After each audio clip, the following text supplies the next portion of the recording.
Missing someone with all your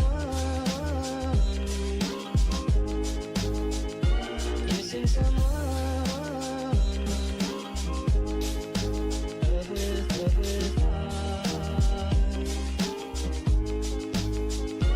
how much you miss it, and you listen. And you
Hello, folks. Welcome to St. Paul, Minnesota, Seafoam Stadium, where you are joining us for Minnesota Strike's third home game of the season. We have Minnesota Strike playing the Nashville NightShade on this Sunday afternoon. My name is Rebecca Klein, and I'm here with Kelsey Percy for Strike's third and final home game of the 2025 season. Thanks for being with us. Yeah, third one, final one, and this is going to be a really fun matchup. I think it's been interesting to me, Rebecca. So many of the home games have been against some of the top competition in this league. And so it feels like this is a game where there should be a little bit more parity. Good athletes on both sides, good coaching, good strategies. We got a sample of that pre-game. We're definitely going to be sharing that with y'all. But yeah, a lot to be excited for in this matchup. Yeah, absolutely. This is Strike's second to last game of the year, their last home game, and NightShade's last game of the season. Both teams are going to be putting it all on the line today as they prepare to start to strategize for next year. It's also a little bit windy today. You can kind of see the ponytails blowing, the trees blowing. You'll get a look at the flags at some point here. It is a little windier than it's been the past couple days that we've had home games here at Seafoam. So that might put a bit of a spin on things. A bit windier and also a completely different directional wind. A lot of these, especially NightShade players, some of the Strike players were here. There was a wind chill game last night, wind chill taking on Pittsburgh.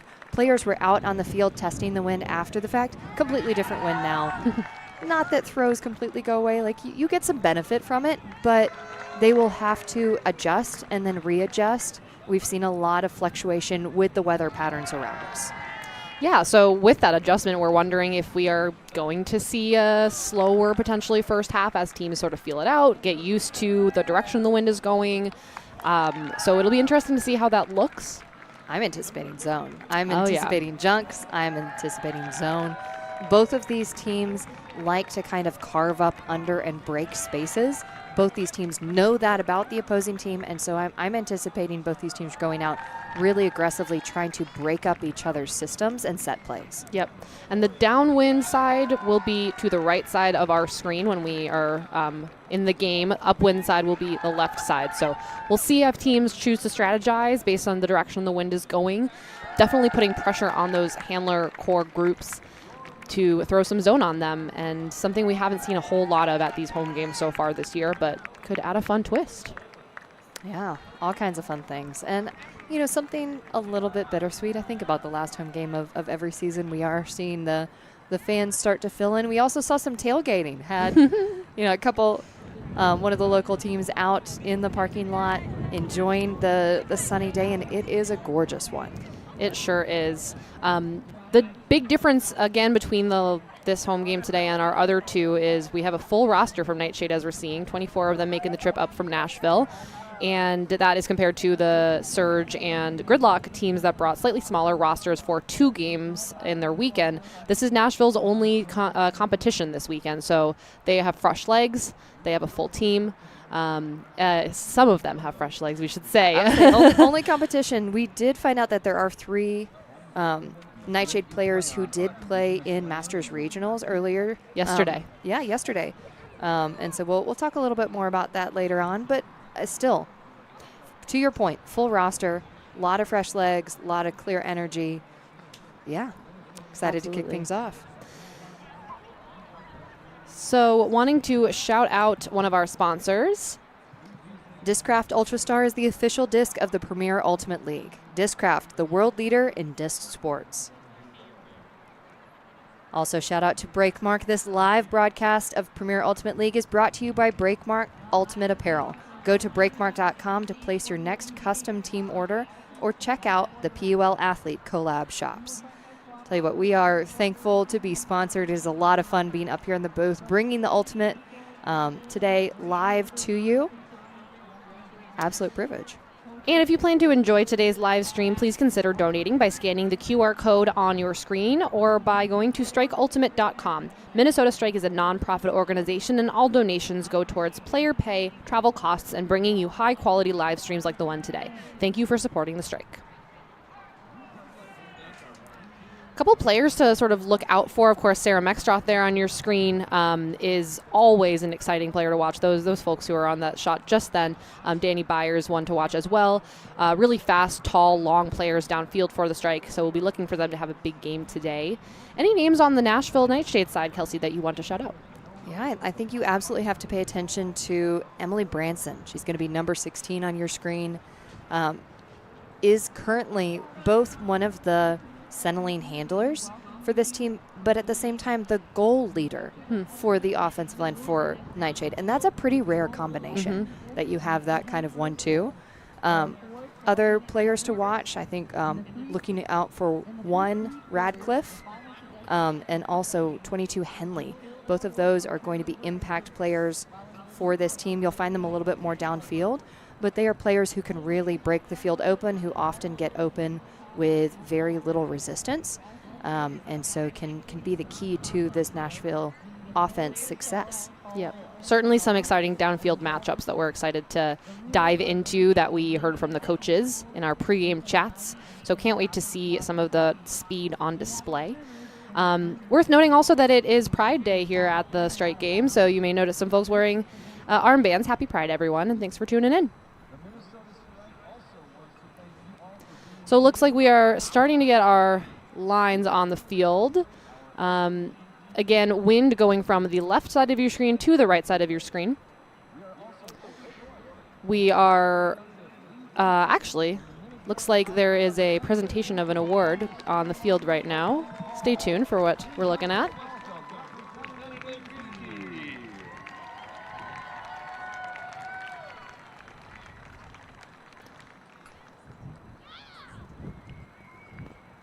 Looks like an opening first throw today. So love to see it. Love to see community members getting involved at this game. So should get our starting 7s on just momentarily here.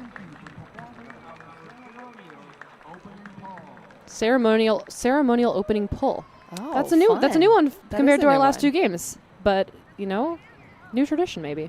Well, we're here for the drama. Yeah. Bring all of the interest and the drama, and that's definitely a part of that. But remember, for some people, it's picking up a disc for the first time is what gets them involved. It's what gets their kid involved. Like we love being able to see ultimate and frisbee executed here at this elite level, but it's also a beautiful thing to see it grow in the community. People who just want to toss in the park.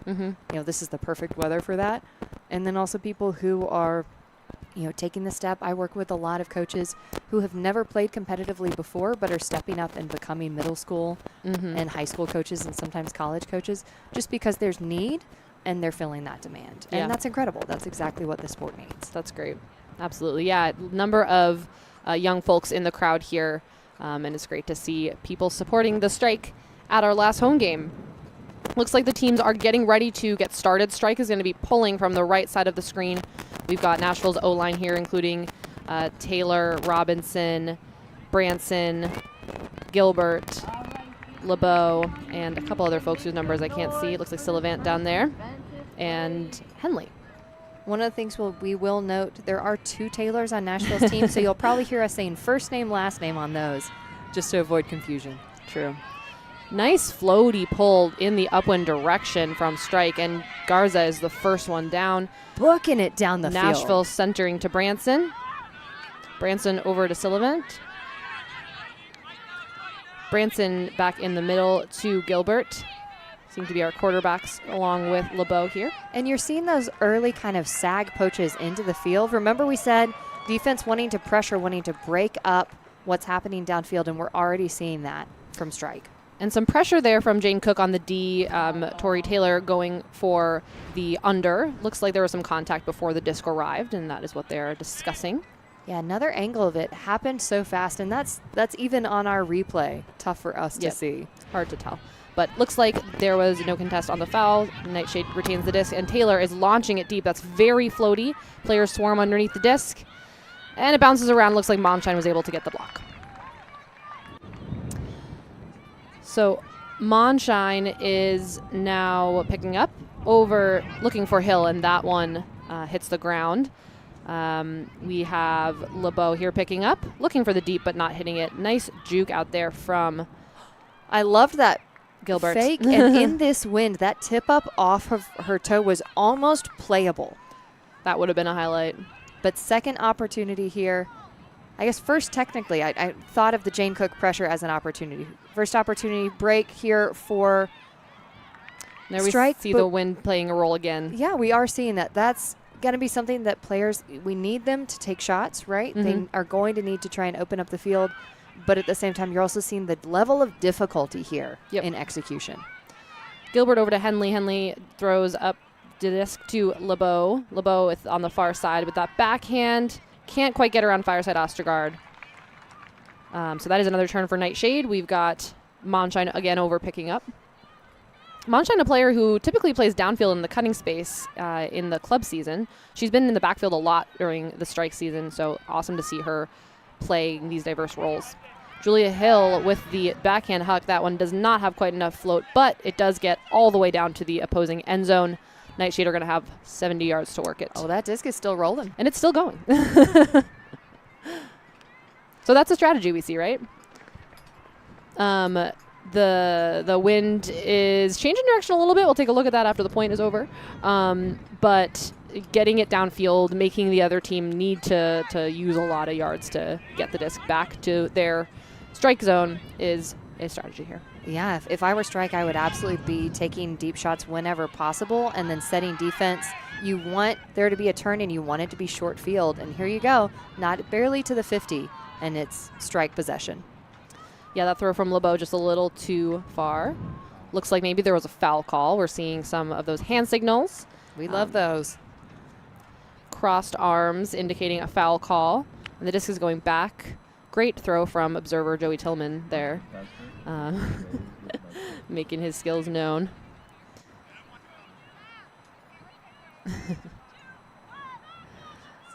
All right. There's LeBeau picking up. Now that I'm thinking about it, Monshine might have thrown that back. So apologies if I got that wrong. Henley with the deep shot, looking for her teammate Vint, excuse me. Through the contact, racing that down, and they're on the doorstep. And this is Henley on the doorstep. Henley finding her teammate. That is Branson with the goal. So here's a tough one for Strike Reba in that Strike had not won, well, I guess technically two opportunities, right? Because we had several things that came back. So things that felt like opportunities and then went back to NightShade. Really impressive that NightShade was able to adjust. But one of the things that's going to be fascinating is how teams, really start to dial in their throws and change their cuttings to adapt for this weather. You can see the defense throws going very short, but at other times crisply punching through. That is a pretty throw there from Henley. Nice pressure from Hendrickson, but Sullivan is able to come down with it on the second option. Helps that the tip falls to her side, so she's able to shield with her body, come up with it. And that's a nice 7 cut right there at the cone. Absolutely. Nice to see NightShade taking the second to be calm and find an easy throw when they are right on the end zone line. It can be easy to throw to your first option when it's right in front of you, but got 10 seconds to sort of contend with. And we got NightShade here with the pull. Something we want to talk about very, very briefly is that the wind has basically reversed direction. It was going north to south, now south to north. And looks like Butts with the run through a D there. Louise Beck having a conversation about whether that was a foul. That disc was pretty floaty and was over Beck's head, so interesting to see what the conversation looks like here. And there we see the flags a little more to the north, so from right to left now, but also a little... Also just pivoting. Yeah, just in lots of different directions. So it looks like foul, no contest there from Butts. Beck is picking up the disc. And maybe some frustration from NightShade. There's always the question was the disc playable? That has to be a consideration, but sometimes if there's enough contact, it will just go the way of the foul. Beck finding Mextroth on the sideline, back to Erica Bacon. Bacon finding Poyer, marked by Wilson. That's going to be a good matchup. And Mexstroth able to find the disc there, looking for Byers. Beautiful touch throw from Mexstroth to Byers for the goal for strike. That was such a good read from Mexstroth. The disc popped up, couldn't get it on the first, but instead popped her way around the defender, adjusting to the throw, gets it, and then puts enough snap but also touch that Byers is able to accelerate onto it. And if you looked at that prior to the goal, Byers was kind of side by side with the defender, waited, and then as soon as she saw Mexstroth going up, initiated her cut, got that separation so Mexstroth could come down and just throw it. Watch this again. Adjusts, gets around. There's the grab, and then remember, this is in slow-mo. So think that's a no hesitation toss out to space. Manages to body out the defender Rubino when Rubino maybe had better position at the outset. So awesome play by Mexstroth. For players looking to improve their timing for continued cuts, Byers is a great player to watch. She has a really good sense of when to start that cut, when to accelerate, when to explode and leave her defender in the dust. And pro tip, if you're doing that, go back to the overhead shot and watch where she initiates that cut from. Don't go in the low field. As dramatic as it is, you want the aerial view. Arcing pull here from Walby. Looks like it lands out of bounds. NightShade will take it in the middle of the field. And folks, you can see multiple discs lined up along the sideline there to make it a little easier when discs do go pretty far out of bounds. We don't have to wait to go grab them. Clock is running right now.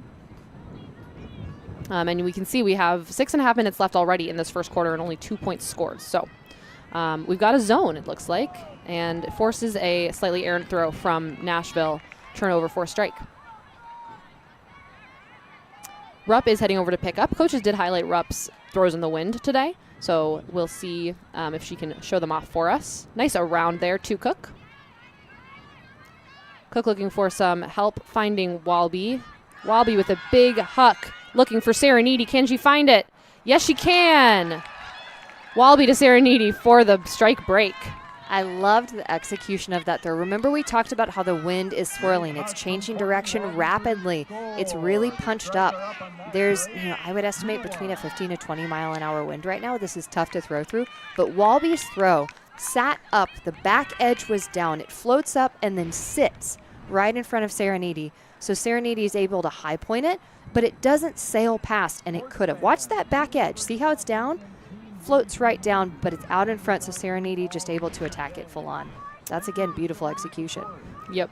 And good timing, too. Walby had the disc for maybe 1 or 2 stall counts before hitting that deep throw. So exciting break for the strike. Again, hard to say if that is upwind or downwind at this moment. Maybe a little more crosswind, but that's a really good start.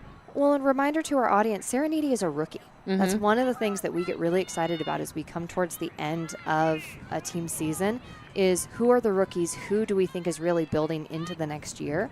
And Serenity, a player that could definitely step into some of the shoes as players kind of one by one do age out of the game. Mike's over here going, never, I will always be Empire tall. And I believe, I will 100% believe that. But it's fun to see young players also stepping up into those spaces. McLean with the disc over to Radcliffe, finding Branson. Branson's teammate here pointing back to direct traffic. I believe this is LeBeau. LeBeau and Branson in the backfield, looking for that around instead of directing Radcliffe to a dump, losing a lot of yards there. And Radcliffe throws into that poach. I believe that was Julia Chucks Hill getting the block. Yeah, you're seeing this defensive pressure and also the challenge of the wind. I would love to see, I don't know, maybe a little bit of a flood play there from Nashville, just clearing the lane so they could send something downfield and make it more competitive, because right now the defense just sitting under. Now the challenge for strike will be, can they go upwind? Monshine throwing a forehand that didn't look like it had much of a direction, but Regan is able to come down with it. It looks like there was a pick called, but didn't affect the catching of that throw, so Regan is going to stay with it. Looking for some help here in the backfield, and finds a little dishy to Hill. Tell you what, it is a game changer if you are confident in your throws in this wind, but players, again, will need to adjust. So we talked about edges in this wind, and the reason why you saw that throw, catch, and sail, that outside edge, when you throw it, needs to be down. You need to throw these extra where the face of the disc, so the top of it, is down and not catching the wind. Otherwise, it'll just pick up the edge and sail. Absolutely.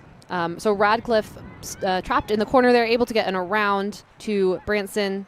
Nice up there from Radcliffe, and a great shot downfield. That one's going to sail out of bounds, but we like to see that movement. I like that. And you missed me just like punching in the air going, yes, that's what they need to do. You know, and it's just that execution piece. Can you turn it over where even if it's not going to your target, you're getting that roll down the field, gaining the yards, but this gets them out of their own end zone, but strike with another opportunity to break. Monshine looking for Garza. Nice read by Garza that just bounced off her fingers and then landed back in her hands. Monshine finding Hill. Nice layout there from Monshine. Hendrickson bidding to make the catch and foul called. Again, we see those hand signals, the crossed arms, and then hands out means no contest from Taylor. Hendrickson-Taylor, a good matchup of gritty downfield cutters. Monshine looking for Fireside Ostergaard. That's just a little too far. If it had been a little closer, we maybe could have seen one of our wonderful Fireside Ostergaard layouts, but not this time. And I think you can see maybe because of the wind, the pylon's tilted down and now being kicked out of the way. Someone's definitely going to have to move that back so we know where the end zone is. Branson putting it up, finding Robinson. Robinson and her teammate working together there. That's McLean. These are really small spaces for Nashville. That's got to be nerve-wracking in this punchy a wind. Absolutely. Nice inside throw to Taylor there. That one pops up, but LeBeau is able to find it. Love the fake by LeBeau, really moving the defense before swinging it over. Nashville's chipping away at this. And high throw to Branson, and that one bounces off her hands, so Strike takes possession back. And I was about to talk about how Strike's defense had kind of become compressed in and was leaving space, but big shot from Monshine looking for Garza, and that is just a little short. Garza putting body on the line to try to lay out, but that one just died in the air.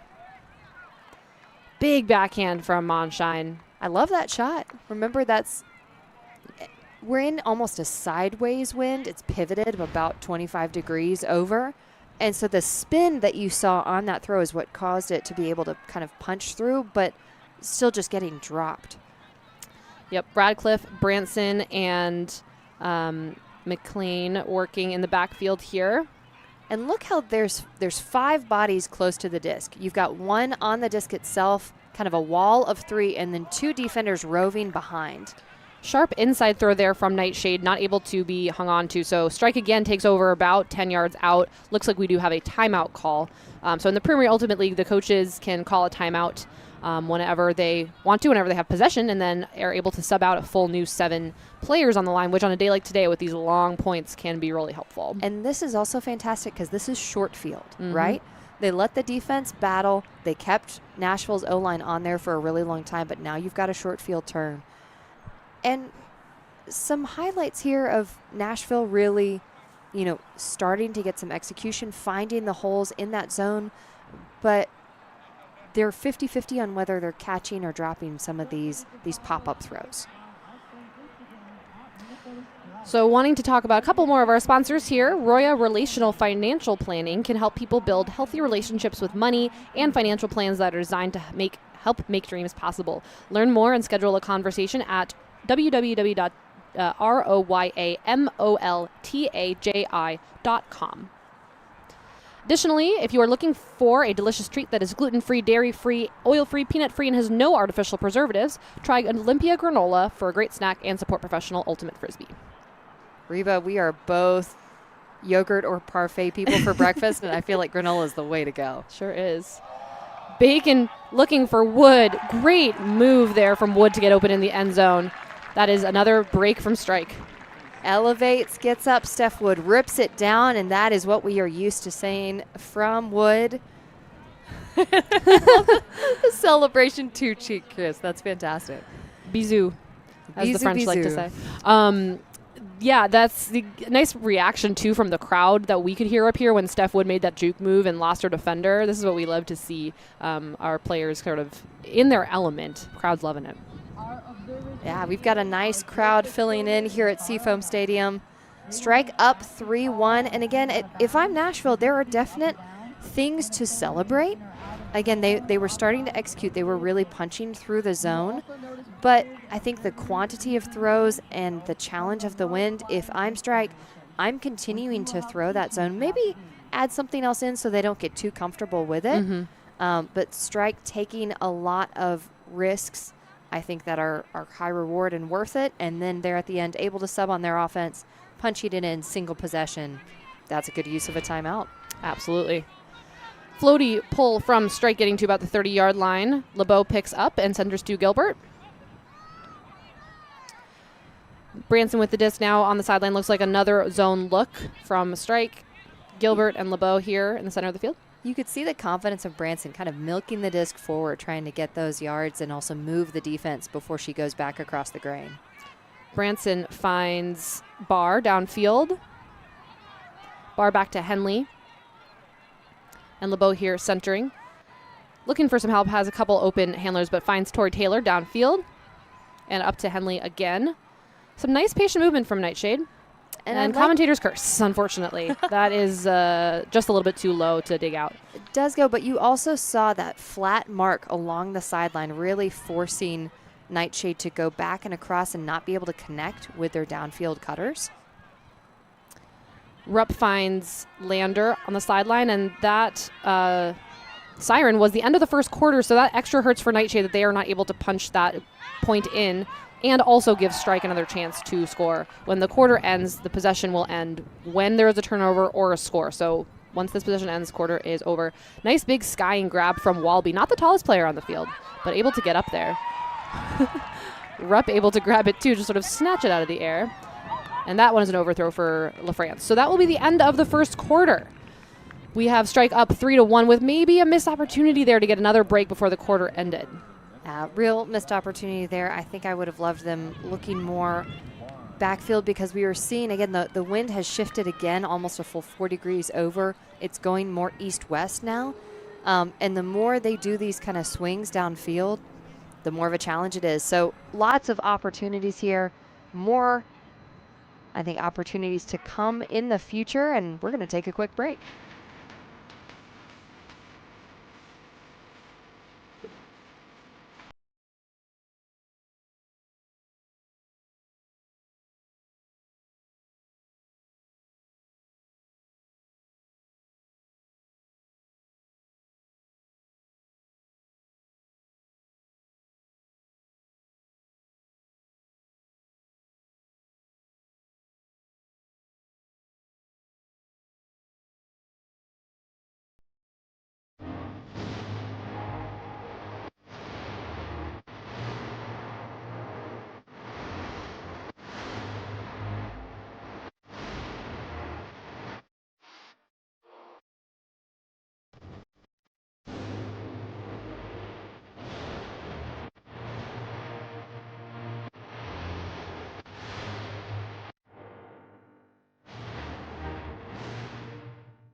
Hello, fans of the Minnesota Strike. If you're looking to buy your next home or sell the home you're already in, you can trust Realty Guy to help you navigate this treacherous housing market.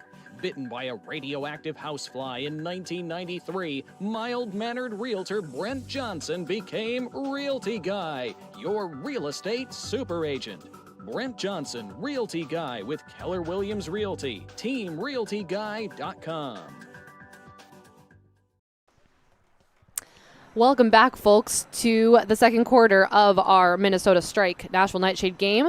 Looks like some inter-quarter huddles here discussing some strategy as we prepare for the second quarter to start. Sort of windy back and forth first quarter as we may have expected. And that resulted in some long points. So low scoring first quarter because those points last longer. The clock continues to run and we have fewer points scored. We see our flags again. They are sort of crosswind blowing. Whipping. Flags Yeah. are whipping. Lovely Minnesota state flag there on the left side. If you know anything about Minnesota, you know that there was a competition to elect the new Minnesota state flag a couple years ago. We have our nice, simple flag now, but I was a fan of the laser loon personally. Yes. I would say you say nice, but I was like, but there were some really good options. And I think the loon ones were definitely up there for me as well.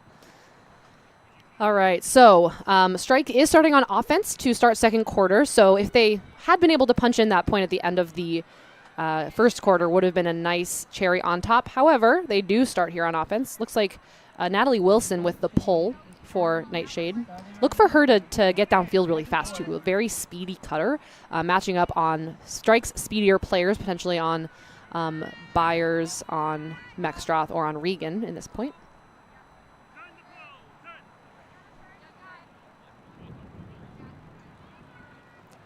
And we are off. Floaty pull here. Plenty of time for NightShade to set up their defense, and maybe we'll see a zone from them here. Looks like no. But some hard defense from NightShade person marking here. We've got Daly looking for Beck upfield. Beck with the power position huck, and that one will die on the sideline looking for Johnson McKee. And you saw that, I think die is the right word for how that disc ended. And that's because the wind has swung around again, and we're almost back to this left side of your screen being the upwind side. So it's pivoted again. So great opportunity for NightShade to get one of those breaks back. We've got Patterson with the upline throw looking for Mogg, but that one hits the ground. So Bacon from Strike back with possession, looking for Johnson McKee, who has Byers downfield. Byers picks up a couple yards outside the end zone. Byers had Daly, but wasn't able to hit. Looking for some help. And Byers looking for Beck, but that one might have been out of bounds even if she had been able to hold on to it. So short field turnover for Strike. Yeah, high stall situation there. You saw multiple cuts going. That was very good sealing defense from NightShade, leaving no reset options. Patterson knocks the hat off for better visibility, finds Mogg, and Mogg finds Snipes upfield. And we've talked about adjustments. Adjustments are not just throwing crisper. Sometimes it's throwing with more touch, depending on which direction you're throwing. And right there, Byers rips it down. What a quick strike from the Minnesota Strike as they punch it in. Living up to the name. Yeah, so another kind of short field Nashville turnover. You can expect Strike to capitalize on those when they just have a couple of yards to punch in the goal. So two veteran players here, Bacon and Byers, making the point there. So that is a hold from Strike, 4-1. Would have been a great opportunity, I think, for NightShade to hit that break going slightly downwind. So now they're going to have to hike upwind to find that hold next time. We are still seeing just, again, the wind being a significant factor of throws that should be simple, maybe being a little bit too casual. But I love that assertiveness by Strike there in the end, punching through. That's a tough throw, but you make it quickly before the defense can make it more difficult, and then you're not having to fight through that suffocating Nashville defense on the red zone. Absolutely. Monshine ready to pull. Watch for this pull to go pretty far down the field with the wind. It looks like it's carrying a little far out of bounds. So once again, we'll grab one of our reserve discs from the sideline to get play started pretty quickly here. NightShade will bring the disc into the center of the field to get the point started. Yeah, again, just as a way to evaluate the strength of the wind, the disc got sailed all the way over and punched in under the stands. Absolutely. Wind is playing some tricks on throws long and short today. It looks like we've got another zone look from Strike, putting pressure on those NightShade handlers. And we've got Robinson on the sideline, over to LeBeau. And Sylvant getting involved here on the close sideline. Nice to see NightShade sort of flowing all the way across the field, but that's a drop there from LeBeau, and Strike will take over possession. And if you're Nashville, that's incredibly frustrating because you're already fighting through the adversity of the win. You don't want to do it to yourself, and I think that was more of a miscue than anything else in that those really short, small spaces. Signal, Monshine gets the D, but does it go back? So Monshine actually ripped down the offensive grab, and if she had not caught it, then it would have been a turn for strike. So good on her for getting there. It might go back to Hendrickson regardless, but good to get the grab and get the crowd a little excited for that grab anyway. So it looks like this is back to Hendrickson, and they're discussing the stall count. Players need to reset back to where they were when the call was made. Sometimes can be hard to tell. Hendrickson finding Fireside Ostergaard. Not seeing anything downfield. And a little dishy from Fireside Ostergaard looking for Hendrickson or for Monshine. Maybe not the right choice there for throw. And we're going to cite it again. The reason being wind. You can't make that low rotation, short distance throw. You've got to do something with snap. And quite frankly, if it's not there, I'm looking downfield and I'm sending it. So at least you've got better field positioning. Branson was looking for Gilbert there, and that one bounced off Gilbert's hand. So strike take it over again with about 15 yards to go. Cook and Monshine working in the backfield. Another execution error. That one just hitting the ground. Okay, I'm going to chime in on this, Rebecca, because if I'm coaches of both teams, one of the things that I'm doing is unless Nice it's a grab hut, from Radcliffe. I'm eliminating the backhand in terms of any short throws. It's just causing too much trouble. I think they need to change their cuts to make flicks and forehands like these are the only ways they're getting enough rotation to punch through this wind. Yeah, NightShade did catch a long throw there, a nice huck. Robinson able to come down with it, but just overthrowing Sullivan. So now strike do have 70 yards to go. However, that is one NightShade surely wanted to punch in. Good read there from Hill, unable to come down with it. So NightShade will take over again. This is shorter field, but that run through D by Regan. Regan is a speedy player, so test her at your peril. If you're joining us from the Nashville area, when we say speedy, we do mean former track athlete. Love getting players with those sport backgrounds playing into Ultimate. Just skill sets on skill sets, eh? Absolutely. Lots of transferable skills from other athletic endeavors in Ultimate, track and field, soccer, basketball, you name it. We've got Gilbert, and her teammates working the disc around, and that one's going to hit the turf again. Another long point. We might see another timeout call here. For now, Monshine picks it up and sends this to Hill. Hill finding Regan, and that one again bounces off the hands. A lot of execution errors on these throws and catches. You know, throws are made more difficult with the wind. Sometimes catches are too, because the disc bounces just as you're trying to grab it, hits a different part of your hand, you can't hold on to it. We're seeing a lot of that today. Nice grab from Robinson, holding on to it through the bid. Finding LeBeau. Nice find up to Gilbert. I like these throws. These are in the breadbasket to the chest. Branson with the disc in the center of the field. Looks like there was a pick called. Remember, Rebecca, also, I shouted out that Branson is the goal leader for this team. So in these red zone spaces, yes, center handler, but also someone who has the speed and athleticism to get open and potentially score the goal as well.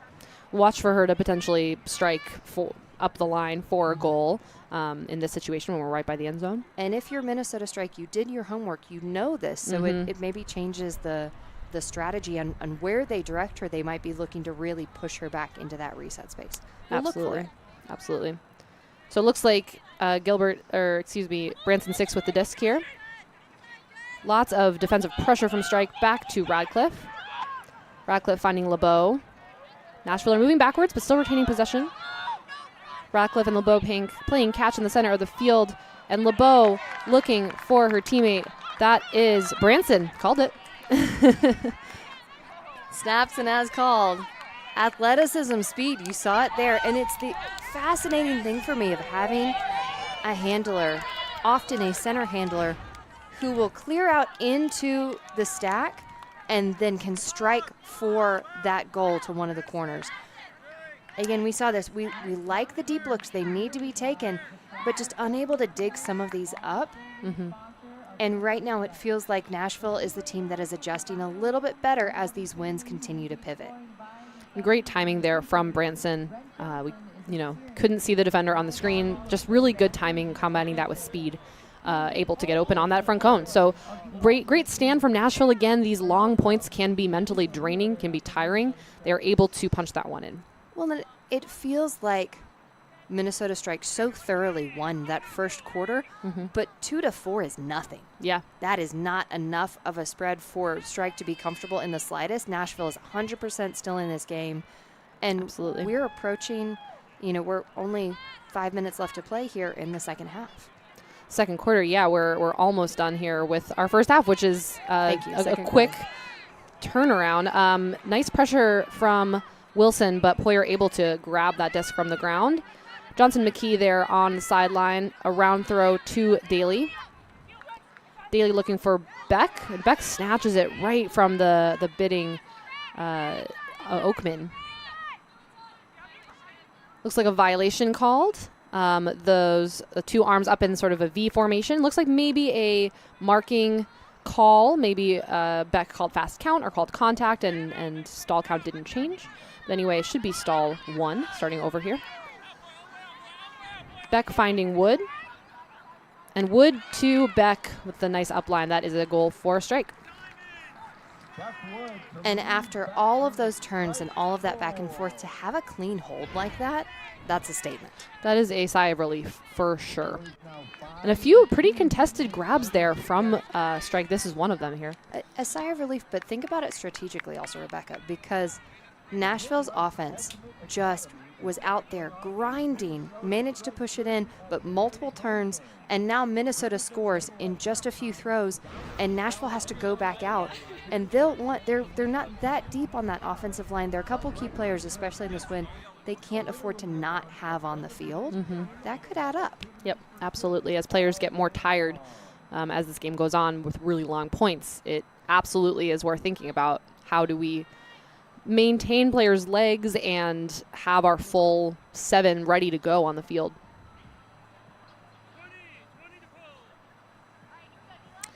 We are seeing 23 mile per hour wind here, but gusts are pretty gusty, up to 40 miles per hour here, so it is windy, folks. Floaty pull from Walby. That one does stay in bounds, and NightShade will pick up on the sideline here. LeBeau again directing traffic, looking for a teammate. It was interesting, that initial fake, it looks like she really wanted Gilbert to flush out into that lane, but some hesitancy, and now Nashville 10 yards further back. Yep. Oh, that LeBeau throw over the head of Tori Taylor. So Strike is picking up here right around the 30-yard line. About 20 yards to go till the end zone. See if they can punch this break in. Rupp finding Walby in the center of the field. And Rupp is pretty poached here. Sullivan peeling off. Walby finds Hendrickson. Loved that poach. Jane Cook was striking across the lane. And it's good because they weren't able to capitalize on Rupp being wide open until they do. The Kansas City connection, Walby to Rupp for the score. Okay. Nice inside from Walby. Someone coined that and put it on a T-shirt. Kansas City connection. That's a good one. Both Rupp and Walby travel players from Kansas City, making the drive up for practices and for home games. Super excited to have them as part of the Strike community for many years now. We'll see the turn here, just the throw a little too high for Taylor. Tori Taylor is a very reliable downfield presence. So again, showing that wind is making a difference on everyone. Rupp likes that throw from Walby, a really nice slicey inside. So another pretty quick point from Strike. That one was a break, but just one turnover and punching it in. So that is what we want to see from our Strike as the home team fans. So we're looking to get started again here. Strike will be pulling. Looks like Bonshine winding up here. Psych. She got me. She faked me out. And remember, there is a violation for, crossing over that line, so players do want to be careful about that. But sometimes it can mess with your rhythm. Absolutely. So a slightly different line here from NightShade. We've got Holmes with the disc over to Fagan. And Mogg here also playing in the backfield. Low throw dug out by NightShade's handlers here. Good fake, sort of moving that mark around by Holmes. And Holmes is one of those. Remember we said there were 3 NightShade players who played in Masters Regionals yesterday. Noel Holmes was one. Tori Taylor and Kelsey LeBeau, who we've seen grinding out on the offense, were another 2 of those. So players that already have done a lot of work this weekend, still doing work on the field. And that throw from Oakman hits the turf and rolls in a strike advantageous direction. And it's still rolling, actually. It's going on a little field trip. Monshine over to pick it up. And you could see Strike going for the fast break, but Monshine going, okay, no, let's just slow this roll. And that around throw, a little bit too low for Fireside Ostergaard. Wilson with a nice bid trying to find that huck, but unable to. It looks like maybe taking an injury. Hopefully she just hit the ground a little hard and popping back up here. I want to talk about that Monshine throw a little bit more. And I think you'll see it featured a little bit here as well. Just how much the disc is dying depending on what edge you put on it, but also how quickly it can pop up if you expose the underbelly of the disc as well. And so players, I think, are having to think so much more as they are throwing in order to execute correctly, and that can really add up. That is energy that is used up during this game when you're having to make those micro decisions constantly instead of just executing well within your usual repertoire. Absolutely. And Strike able to take a sub as well when NightShade subbed off for the injury. So we see Daly coming in for Regan. So getting some more handler firepower. Big huck from Fireside Ostergaard, finding Hendrickson right on the end zone line. Can they punch it in? Hendrickson with a nice high release forehand, finding Hill. And that was the time to execute with touch. We've seen so many where you had to put all this rotation on the disc to get through the wind, but they're just enough keeping it high, but not so high that it's exposed to the wind. Short field turns sure do make it easier. And great put from Fireside Ostergaard. We've seen a lot of Strike players playing in different roles on this season on the field, going from handler to cutter and the reverse. A great put downfield from Fireside Ostergaard, who we see playing lots of handler defense, but who typically we see setting up downfield on offense. And good read by Hendrickson as well. One of the first deep throws that we haven't seen to be too affected by the wind there. So we got 1 minute and 38 seconds left in the second quarter. Second quarter will end the same way as the first, when the team with possession as the clock expires either scores or turns it over. So keep an eye on that clock down there, depending on how long this point goes. It could be the last one of the quarter. Courtney Walby ready to pull. That one's going to curve back down and land inbounds right in the center of the field, with NightShade getting ready to set up. We have Gilbert here to pick up. Looking for LeBeau.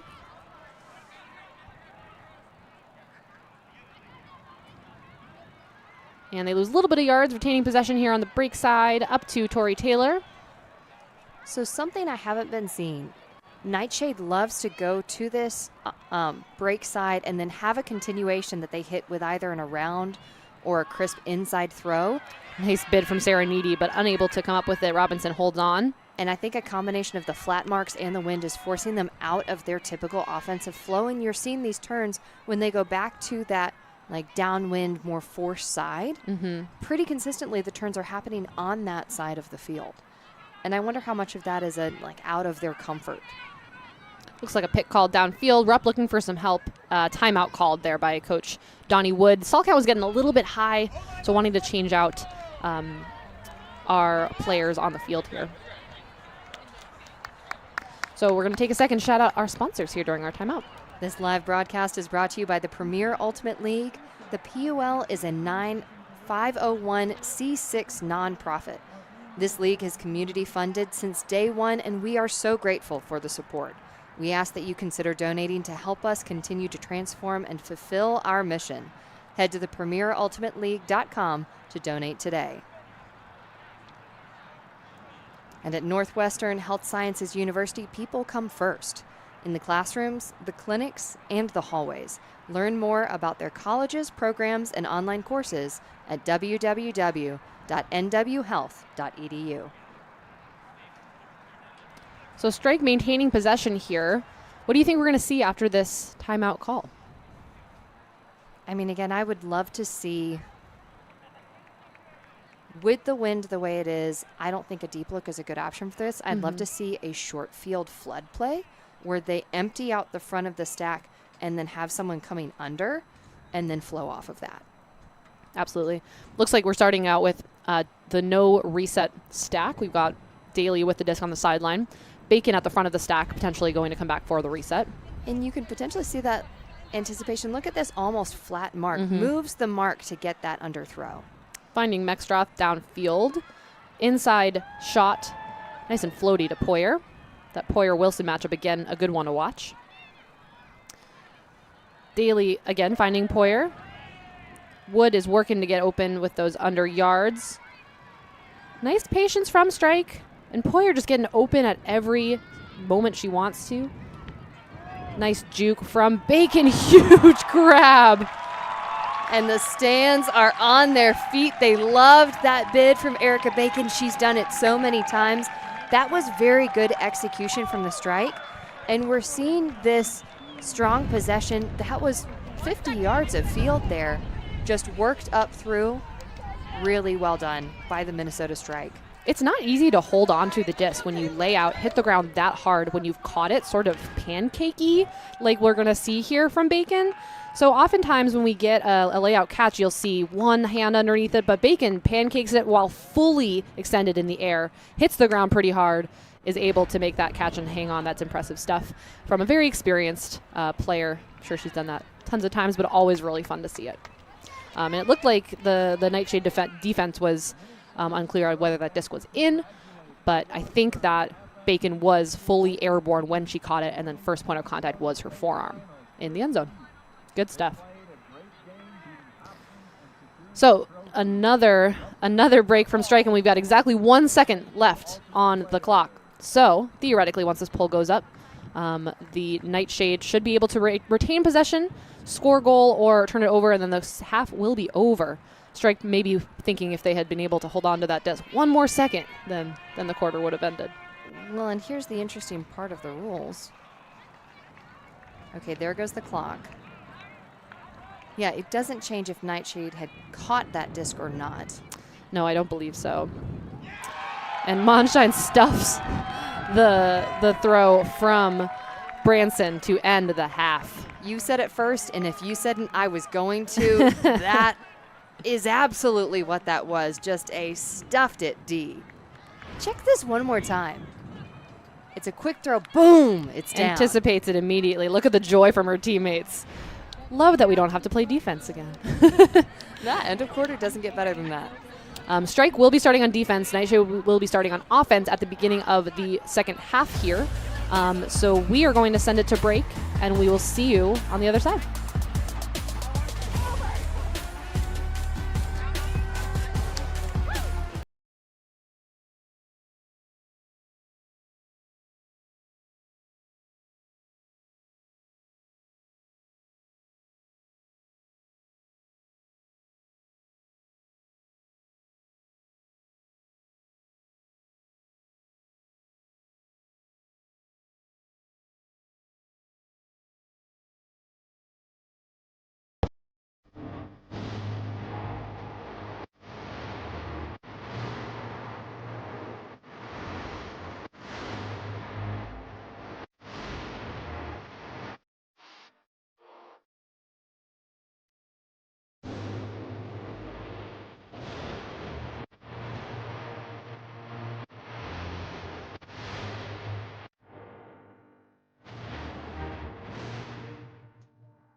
Hello, fans of the Minnesota Strike. If you're looking to buy your next home or sell the home you're already in, you can trust Realty Guy to help you navigate this treacherous housing market. Bitten by a radioactive housefly in 1993, mild-mannered realtor Brent Johnson became Realty Guy, your real estate super agent. Brent Johnson, Realty Guy with Keller Williams Realty, teamrealtyguy.com. Welcome back, folks, to Seafoam Stadium here in St. Paul, Minnesota. We are back during our halftime break. I'm Rebecca Klein here with Kelsey Percy, and we are excited after this first half with some long points, some awesome highlights. Kelsey, what are we seeing so far? You know, it's been a real game of who can execute in the wind, who can throw out strategies that make it difficult for the other team, and we've seen both teams rise into the occasion. And here to tell us a little bit more about it, we've got Nashville coach Jared Trevor here with our own Laura Ostergaard. Laura, down to you. Yeah, I am here with Coach Jared Joach. It's been a windy game.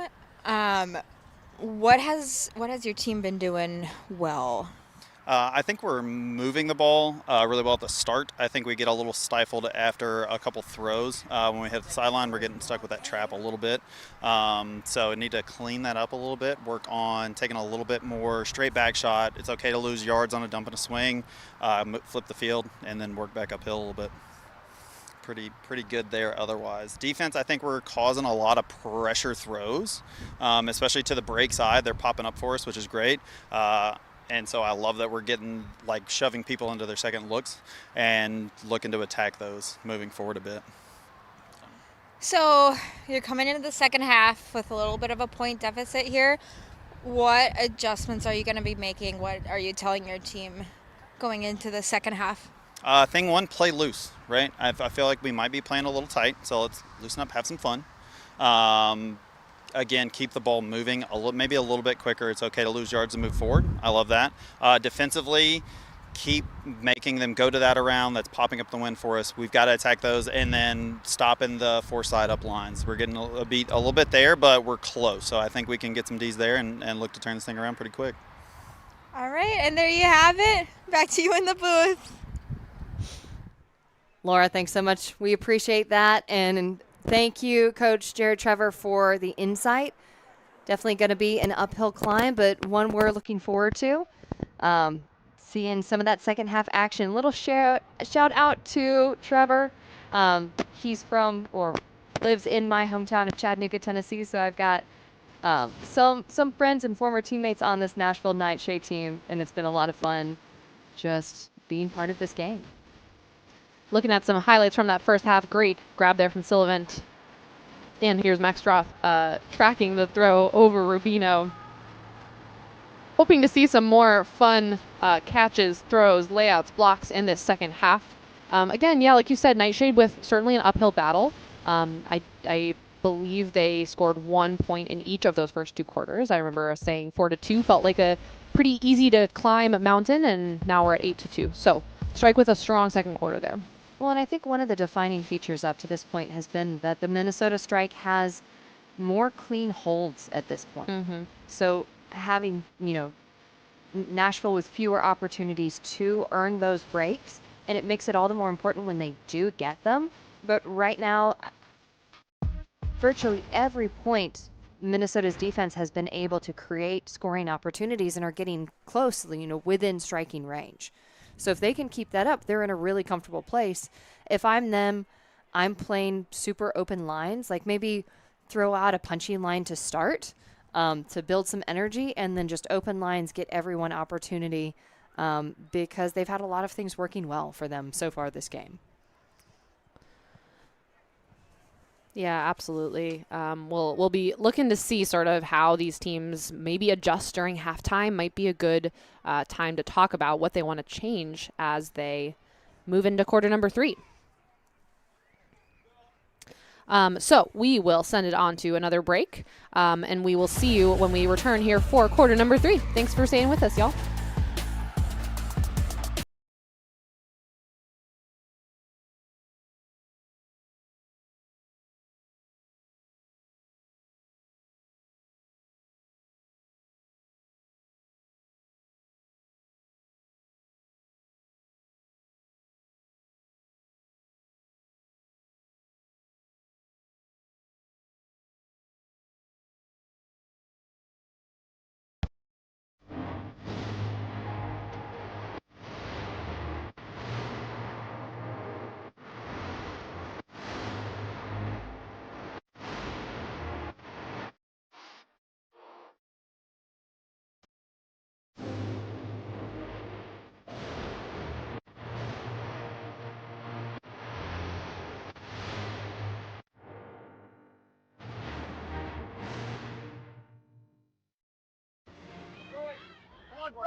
fans of the Minnesota Strike. If you're looking to buy your next home or sell the home you're already in, you can trust Realty Guy to help you navigate this treacherous housing market.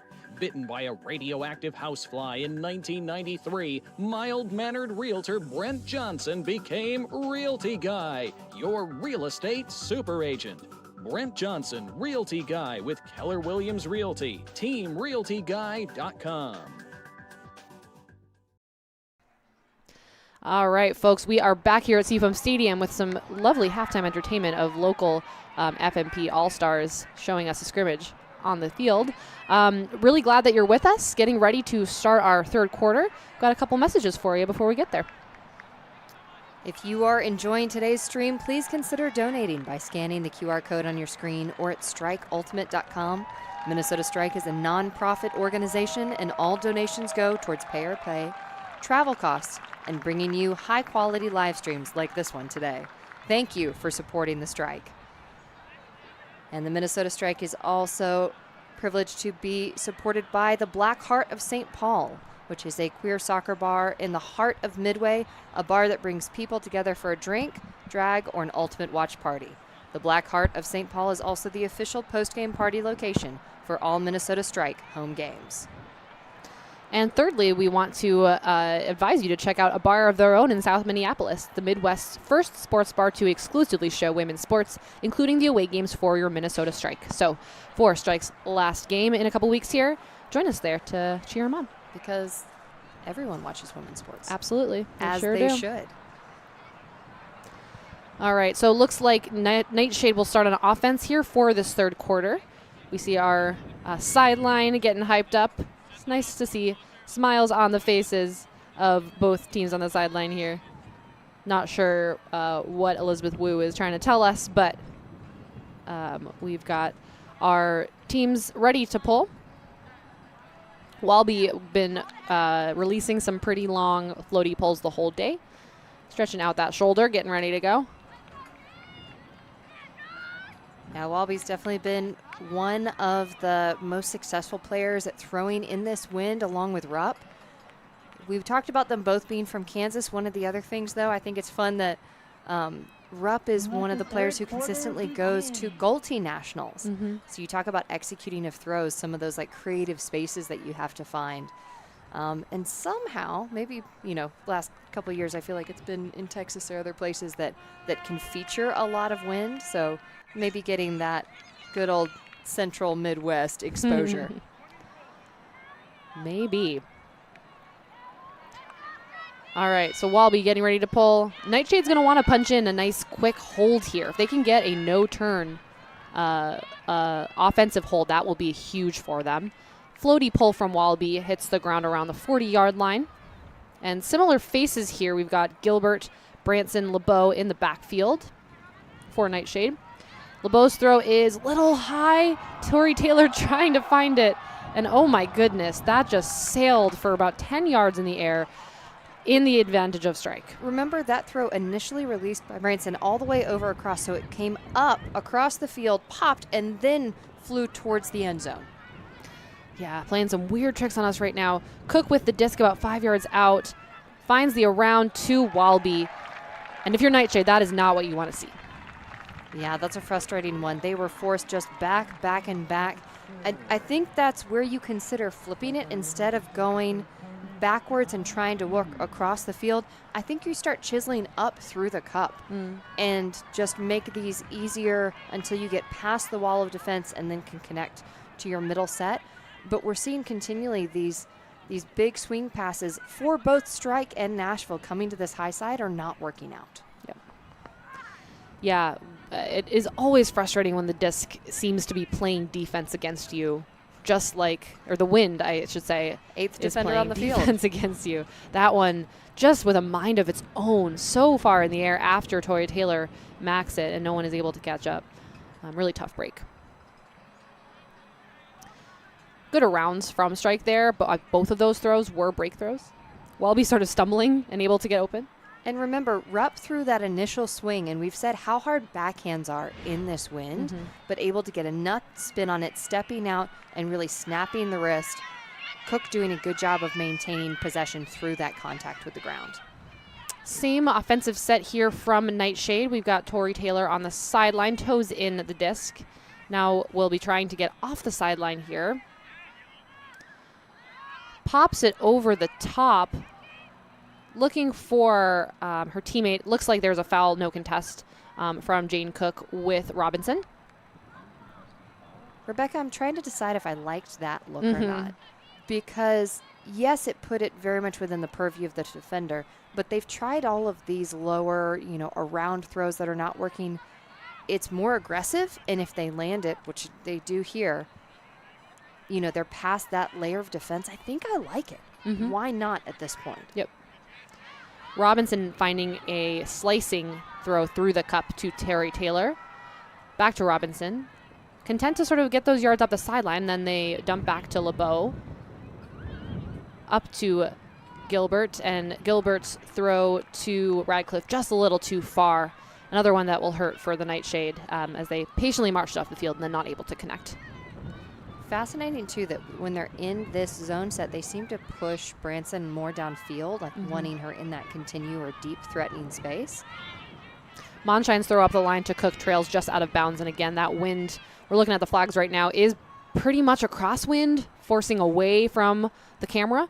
So it makes sense that that throw would be pushed out of bounds. We've got Gilbert with the disc looking for LeBeau, and that one. Monshine D there. Monshine D.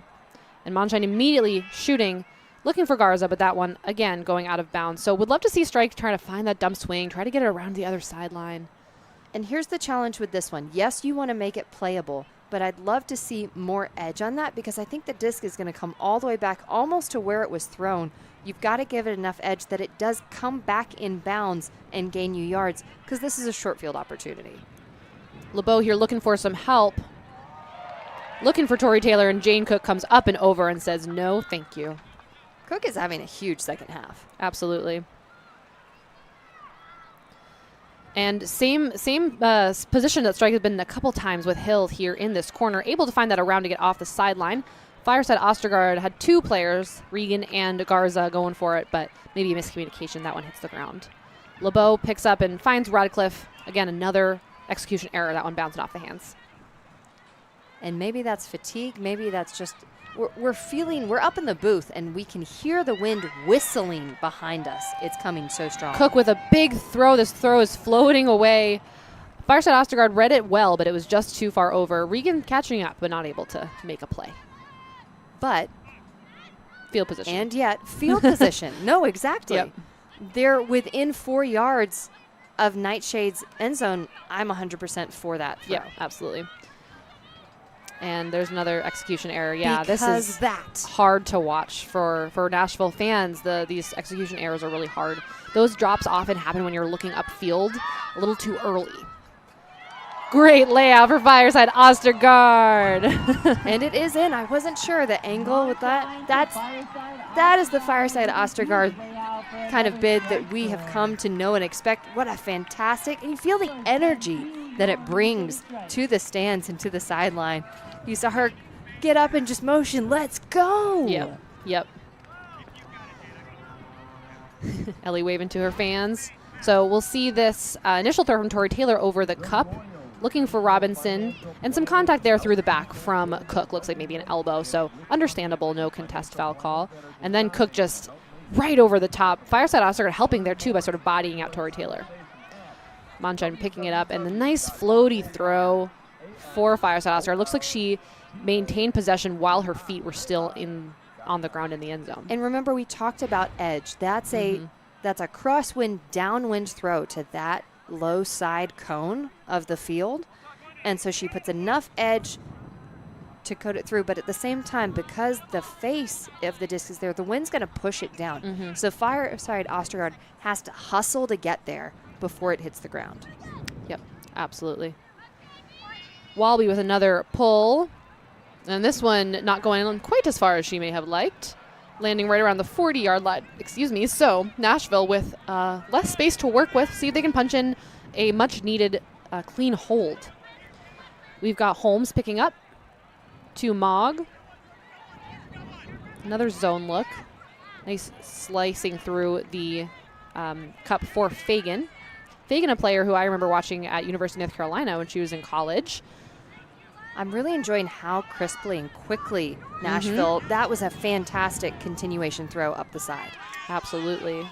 That was Patterson. Patterson with the disc again, finding Mogg. And Mogg looking for Fagan right on the doorstep. Can they punch it in? If I'm them, I want off that cone. Yeah. But that's so risky because that's such a tough space. That low side cone is so hard to get a reset from because you're throwing into the teeth of the wind. Yep. Looks like there was a pick call stoppage here, so Fagan has the disc. Maddie Lander on the mark, and maybe a violation or timeout called. So NightShade calling a timeout. Wise to use that timeout at this point. Try to punch in this hold. I think that will be a good momentum builder for NightShade if they can get this point in. Yeah, it's a high-risk situation. Like I said, that corner really difficult and has been one that you can attack, but you want to attack from more of the middle of the field. So I like this choice by Coach Trevor. Gather poise, reset the stall count, and set something up. Again, for me, when you're in that cone, you've got two options. One, you orchestrate something to initiate a swing and a cross field. The wind makes that tricky. Or you do something to clear up the cone and you go for the score. And with resetting the stall count, personal opinion, I think you go for the score. You're that close. And so maybe I would anticipate some sagging defense into the lane. I would work to clear them out. And so maybe send two cutters and then the third one is the one you're throwing to. And I will say this looks like a remarkably similar line from NightShade to the group that was on the field when the timeout was called. Slightly different personnel handling the disc. We've got Patterson picking it up rather than Fagan. We got Patterson and Holmes here in the backfield. Holmes is a nice choice. Steady hands, good throwing arsenal. But again, remember that master's level player, meaning a lot of expertise and someone with the quickness to potentially get open. I like this Julia Hill matchup on defense. So it looks like isolating Mogg in that underspace and able to find her. That is Patterson to Mogg for the NightShade hold. One-on-one, that is huge. That was a beautiful cut. The choice by Fireside Ostergaard to face guard is a tough one because it's so good for playing body defense, but then gets a little bit too much on her heels and Mogg able to shake free. Watch this again. You can see not that much actually. But you can see the separation there as Fireside Ostergaard goes to the ground, aggressively goes into Fireside Ostergaard. Ostergaard loses her balance, goes backwards, and then Mogg able to just stand back, receive an easy throw. That's brilliant. And that's going to feel good for NightShade as well with this sort of being their second O-line potentially that came in after having received lots of breaks. To keep that same line in there when you're right on the end zone after a timeout and to punch it in that quickly, that's a really good feeling. So now we got the NightShade D-line out. They haven't started in defense for that many points, so I would really curious to see if they're going to throw something a little unique. We do have Mogg, or Smog as she goes by, back out on the field with the pull. So D-line player as well. We've got Michaela Daly picking up the disc for strike and heading back to the middle of the field. Looks like more person defense from NightShade. And Daly finding Bacon. Even that short throw, you see how much that disc is wobbling. That wind still playing a part in all these throws. Johnson McKee looking for Poyer just slightly too far for Off Poyer. the fingertips. That was a huge effort. Nice grab from Smog. The focus from these Nashville players as they're going past diving defense is really impressive. That throw looking for Blankenship. Again, just a little bit too casual from Snipes there. There's that sense of you make the big play and you want to, get rid of it and get back downfield, but you can't rush these wind throws. And Beck getting some field position there. Smog trying to stop the disc from rolling too far, which she does successfully. A nice big mark there from Poyer. Smog might be looking for an around here. Finds Blankenship. And Smog picks that disc off the ground. Back to Blankenship. Blankenship finding Snipes. And that one's just a little bit too far. You see some frustration there from Snipes. A couple throws that weren't going the way that she wanted. Good pressure from Johnson McKee, though. Johnson McKee in the pocket, but this throw, again, you're seeing the pressure of the wind. To punch it through, they're putting angle on it, but if you put it angled up too much where the face is exposed to the wind, it's just forcing it downward before the player can make a play. And also well done there from 18 on NightShade Morgan Butts for sort of bodying out Byers. But NightShade does turn it over on that first throw again. Beck has it right outside the end zone. Back to Bacon. A little bit of clogging here. We'd love to see some strike players getting out towards the back of the end zone. Poyer does catch it in the end zone, but looks like a pick call, meaning that one of the defensive players had someone get in the way before they could catch up to their offensive person. And that's pretty tough because Strike had very good middle of the field positioning. They're now over on the far third, that low side third. And the defense is in prime position. I'd love to see them reset and move it back just like they are. Bacon working with Beck and Poyer. Wood also in the mix, and Byers. Again, this is a lot of people, but that one happens to work out.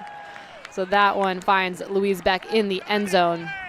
Byers would have loved to catch the goal there, but what she does is instead pull the defense, allowing Beck to catch the score. That's good teammate and good awareness. In this type of weather, you have to just be heads up all the time because the disc can pop at any moment. That's a really good heads up play. Absolutely. Nice grab there from Johnson McKee, getting big. And I think one of the things that I think Strike is being so successful at right now is giving really quick, easily accessible resets immediately. They're not waiting. They're not having to do hard throws. They're just presenting and moving the disc and clearing out very, very quickly and keeping the disc in the hands of their strongest throwers. Absolutely. So nice patient end zone stand there from Strike. Looking for another break here while NightShade looking for another nice hold. Again, that last point was a real highlight for them. And big floaty pull from Monshine. We have the familiar faces of the NightShade O-line, and that one is a miscommunication between Gilbert and Branson. So Strike pickup with just a few yards to go. Rupp and Walby playing catch, and Walby finds Monshine for the score. There's a quick strike to the heart for you. That's a tough one. Backfield miscommunications are so difficult because when you're able to fast break like Minnesota Strike did, they just flooded downfield, picked up the disc, got it going quickly. The defense was barely set, and they're able to turn that momentum. And it just feels like a train right now, bearing down. Absolutely. On the Strike side, being able to punch in a break that quickly is hugely it gives you a lot of momentum. So that's exciting to see there. And it looks like a lot of that line is potentially staying on. Or maybe not. Monshine walking off the field. NightShade here ready for another offensive possession. Coach Doobie from the Minnesota Strike saying hi to the camera. Yeah, Monshine is staying on here for another big pull. It's a skill that not every player has practiced and honed as much as, say, Monshine or Walby. So staying on for lots of points in a row to get those pulls up. And a nice floater from Monshine. That's one of the best pulls that we've seen so far this game. Again, the ability to just punch through the wind, not to be underestimated. Gilbert and Smog playing together here, as well as Branson. Branson's second half been a little quieter than the first half, so I'd love to see her get involved again. And you're seeing her kind of cycle from that handling space down into the downfield cutter space. They've also got Wilson on the field on that far sideline, but it'd take one heck of a hammer to reach her right now. Sylvan over to Branson and finds Wilson in the middle of the field. Nice patience from NightShade. Smog slicing through the cup, and Gilbert is able to find it. Really impressive how she maintained possession there, going up aggressively, because the wind absolutely could have taken it and just sent it to the sidelines. And it looks like maybe Smog was called out of bounds. Speaking of sidelines. Right on the sideline there. The observer does have the call there. not able to contest it are the players. So that is going to be a turn for NightShade. And when Rebecca's talking about call, there are calls that observers can make actively, and in-out is one of those calls. Floaty throw from Monshine. A nice grab from Hill. Wilson of NightShade is able to get a hand on it. Hill looking for Lander, but that is a great D from Henley.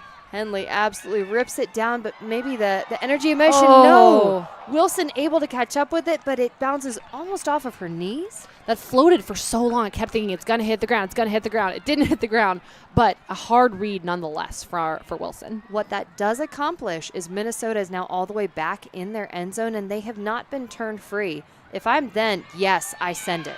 Hendrickson with the big backhand huck.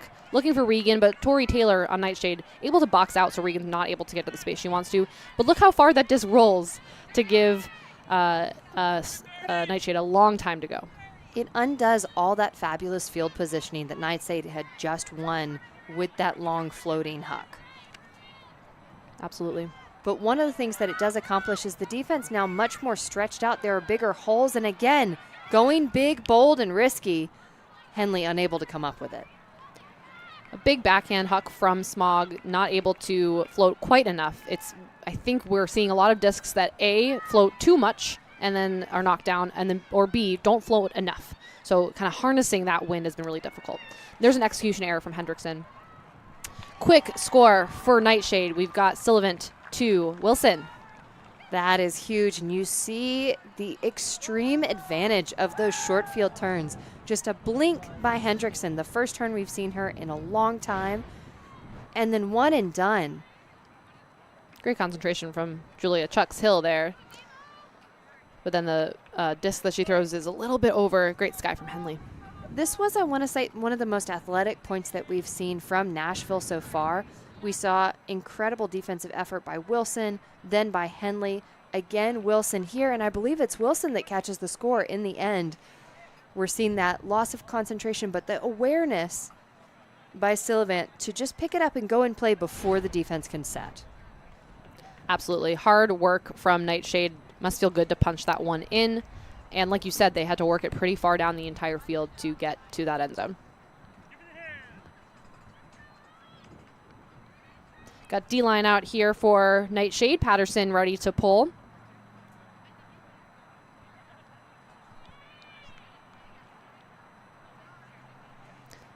We've got 51 seconds left here in the third quarter. So if Strike can sort of stretch out this possession, they might finish the third quarter without giving NightShade a chance to score another point. In the way things have been going, I think they just focus on getting it down the field and getting within red zone striking territory. I don't think you worry about the clock too much because it feels like it will take that much time just to get down the field. This sagging defense, though, by Nashville is fantastic for burning clock and making it challenging. They really want to keep things with the handlers because they want a turn in the backfield if they're going to strike for the end zone. Absolutely. Nice to see a changing up of strategy, a different defensive look from NightShade. We'll be curious to see if they elect to have a few different looks as we move into quarter number 4. 6 seconds left, so as long as Strike maintains possession for one more throw. And they do. Here's Demo. The timing so difficult. Nice find there. Demo to Wood for the goal right at the end of the quarter. Right at the end of the quarter, if you were a coach playing the timing, that is sheer perfection. Absolutely. That toss going off just as the clock ends, so there is nothing for Nashville to work with. Nashville did such a fantastic job of containing, really separating the handle sets from the downfield, but they're finally patiently swinging it back and forth, maintaining possession. Minnesota able to connect with their downfield, and once they do, punch it in and score. Absolutely, and that is the end of the third quarter here, folks. We have a 13-4 lead for Minnesota Strike over Nashville NightShade. We're going to take a quick break here, and we'll be back in just a moment.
fans of the Minnesota Strike, if you're looking to buy your next home or sell the home you're already in, you can trust Realty Guy to help you navigate this treacherous housing market. Bitten by a radioactive housefly in 1993, mild-mannered realtor Brent Johnson became Realty Guy, your real estate super agent. Brent Johnson, Realty Guy with Keller Williams Realty, teamrealtyguy.com.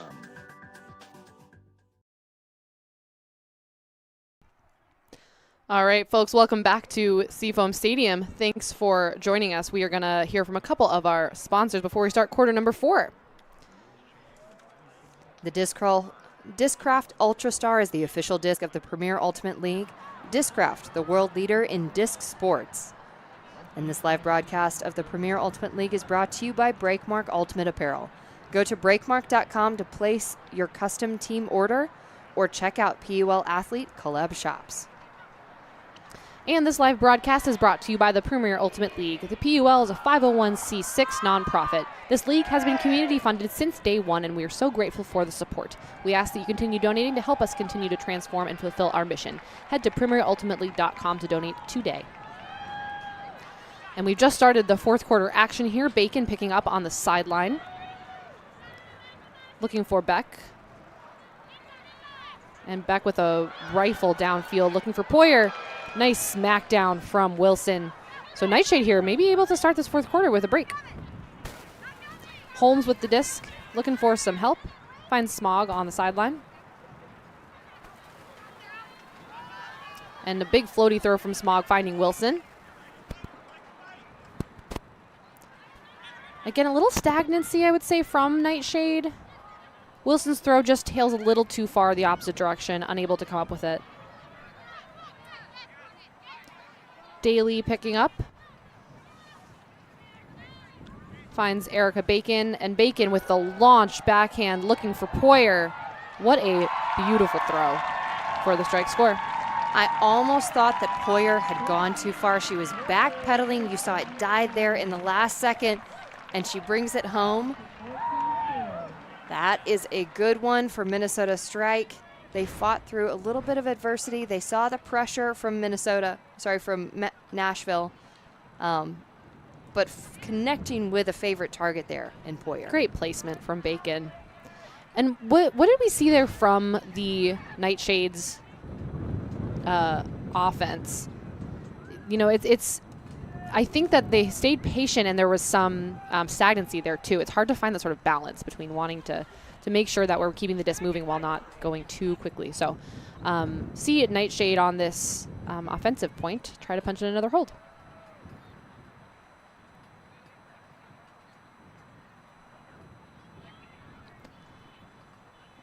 All right, we've got another Walby pull here coming up. Stretching out, getting ready to go. It's like a baseball sort of like tradition. Walk up. Yeah. Oh, yeah. Have your routines. They help you be consistent. Absolutely. Here's LeBeau picking up. Another zone look from the strike. LeBeau immediately looking deep. And LaFrance is able to knock it down. Unfortunately, it is in the wrong direction for strike, but Rupp is going to go pick it up right on the end zone line for Minnesota.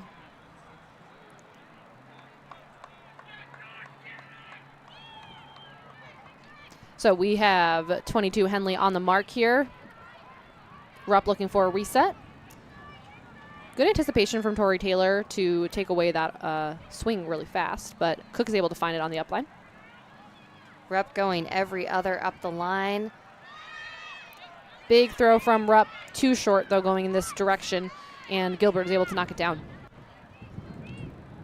Gilbert and LeBeau working in the backfield here. If we haven't spoken enough about the wind already this game, we think it's blowing even stronger at this point. We're just seeing the flags whipping back and forth. They're fully out in sail. This has got to be such difficult conditions for the players down on the field.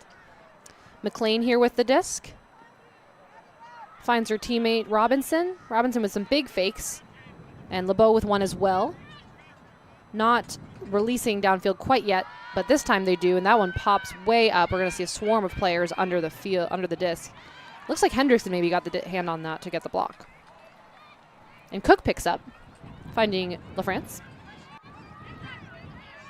LaFrance with an inside shot that, again, pops up pretty high. And LaFrance catches, but you're not able to retain possession if no one else has touched the disc between your throwing and then catching it again. So that is going to be a turn.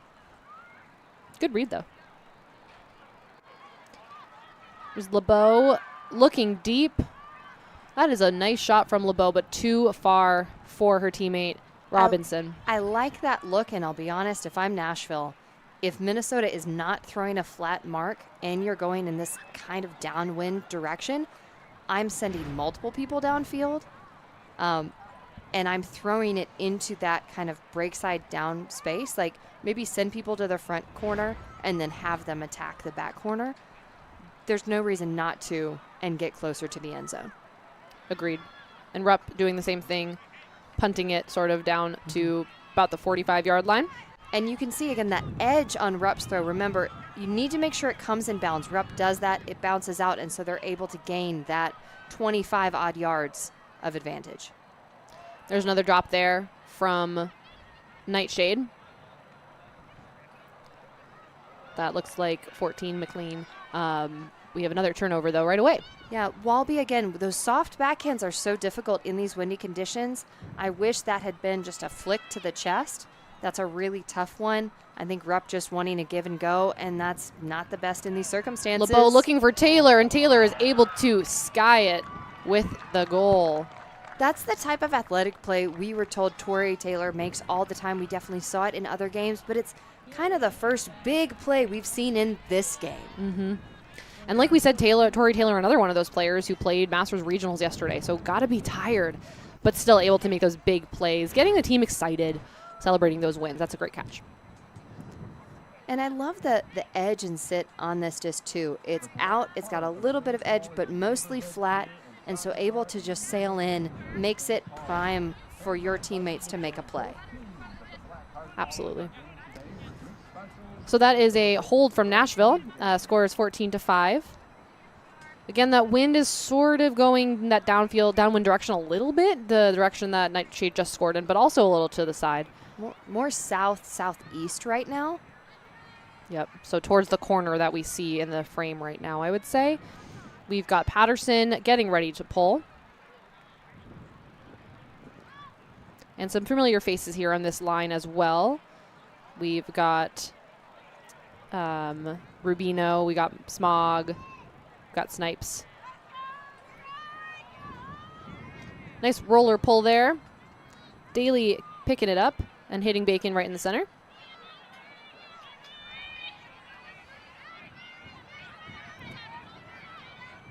Bacon, Beck, and Daly in the handler set, content to just toss between the three of them. And again, we're seeing the sagging defense, but a laser from Bacon punches past the poach D. Finding Byers there in the center.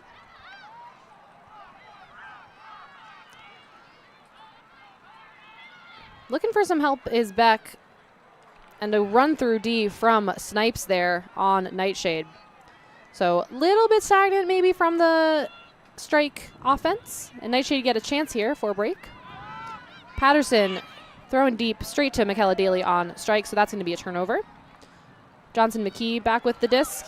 Byers finds it and shoots deep, looking for Bacon. A bit of a role reversal here, but that one again catches the wind and pops back up, so Bacon's not able to find it.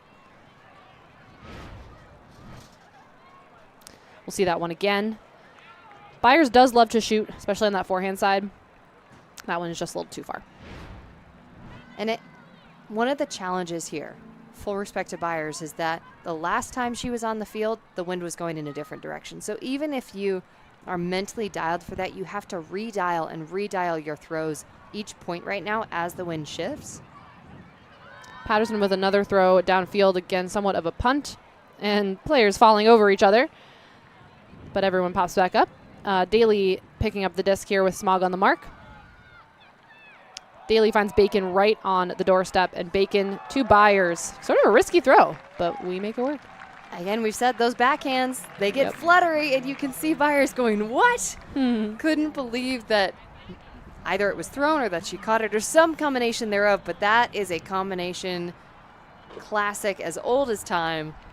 and one that we love to see up here in the booth. That is Bacon's 5th assist of the day. So that would be about a third of the goals that Strike has. Exactly a third, actually. So Bacon really putting her stamp on this game and making a big difference for Strike's D-line. Bacon says, see, I throw, you catch. Yeah, always fun to see a reversal of roles, and we see our handlers streaking deep, when we see our cutters hucking. And these are players that are talented enough to make those adjustments. Well, and something that we've talked about in other games a little bit less, I think, because of the windy conditions in this one, it can be a really effective way to set up a cup is to clear from the handler space and attack deep from there, because the defense's tendency is to stay back in the space that they know you have been playing in and to not commit full. Their job is to take away the unders and that reset space from you. But if you're wholesaling to the deep, unless they pass you off to someone else, they're cooked. Radcliffe picking up, centering to her teammate, and then LeBeau not able to hang on to it. Throw from Branson. We've got the quick throw to Jane Cook in the end zone. Jane Cook says, I'll take that, please. Monshine to Cook for the quick strike break. We talked about what a second half Jane Cook has been having. It's been fantastic. And we're seeing also just this fast break mentality. I love Monshine's ability to punch through the wind, execute on these throws. We saw the rotation she puts on the pulls. We're seeing it again on this throw here. And in what I thought was going to be a low-score game, Minnesota now putting away 16 in these tough conditions. This is a standout performance. Absolutely. Monshine, again, seeing her sort of take that more backfield role in these strike games this season, it's awesome to see her with that much power and that much control over the backfield and able to just hit a quick assist to punch in another strike break. Then another second or third maybe break that Strike has received that is really fast, really kind of punching it in, not giving the Strike, the NightShade's defense much time to recover at all.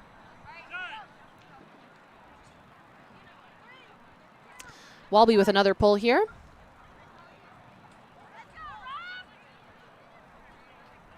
And that pull sailing out of bounds towards the NightShade's belongings, but we will get back underway here shortly.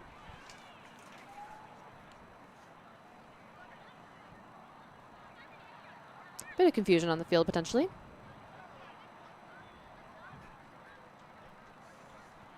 So Smog here picking up, and it looks like we're going to have this sort of saggy defense now. This looks like a slightly different zone look than what we've seen in past possessions. And again, that first throw not completed from NightShade.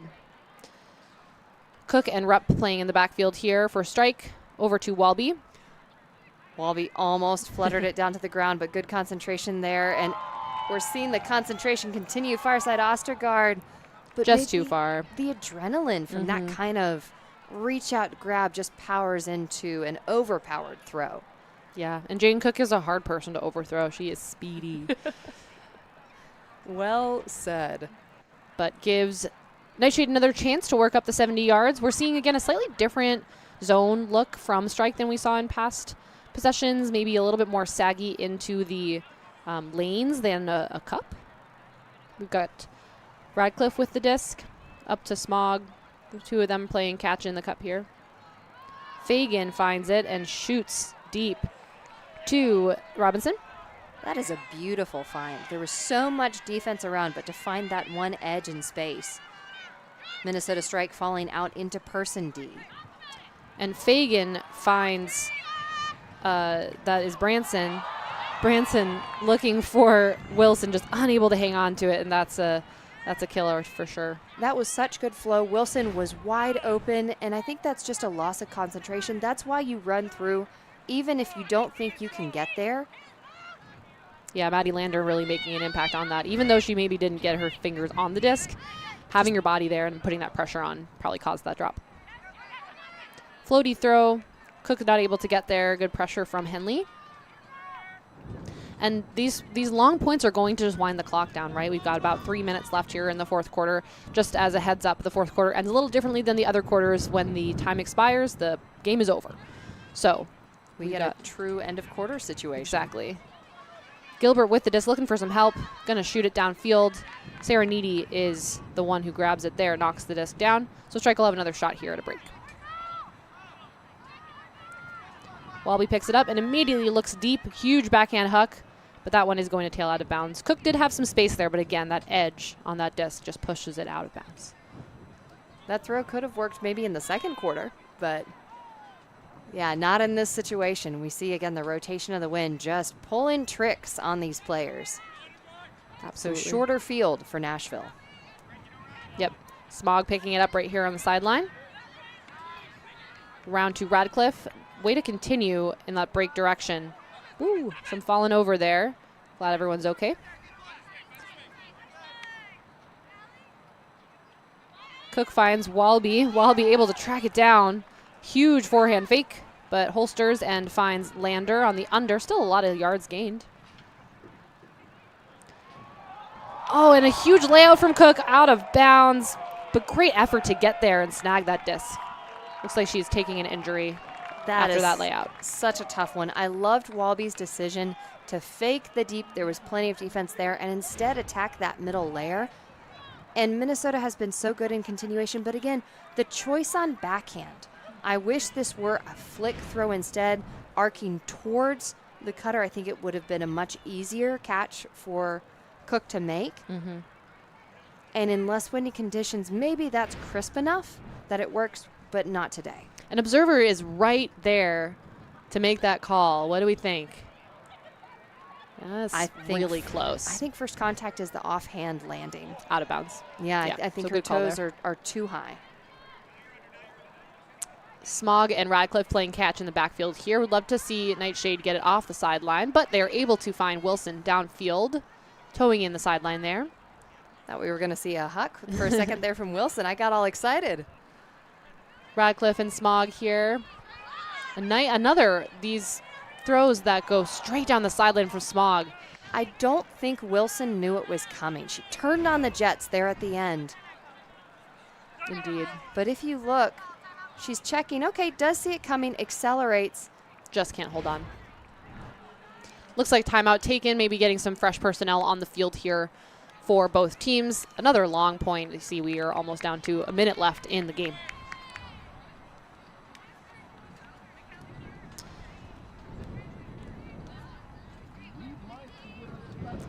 So it looks like there will be some new personnel on for this last possession potentially. As we said, you know, Strike could stick with this possession, kind of play catch for the next minute and a quarter and end the game right here.